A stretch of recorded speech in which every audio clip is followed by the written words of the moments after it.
Taon-taon, maraming nagkakasakit at ang iba ay nawawalan ng buhay dahil sa kagat ng lamok na may dalang nakamamatay na lason o mas kilala sa tawag na dengue. Kaya minabuti ng mga opisyal ng barangay sa pangunguna ni Punong Barangay Rex Marquez na libutin ang bawat lugar sa kanyang nasasakupan para sa paging. So, marami po bang lamok dito?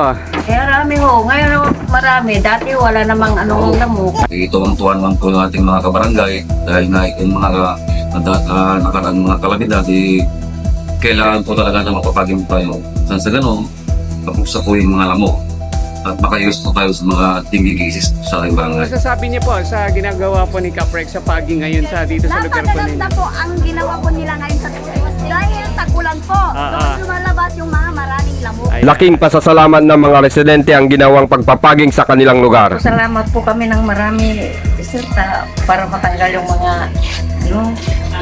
Mga lamok. Kasi maraming lamok na dito kasi yung mga kanal namin. Okay, yan po.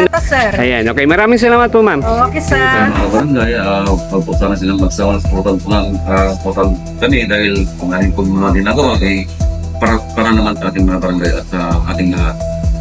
Hindi biro ang sakit na dala ng dengue, lalo't ito'y nakamamatay.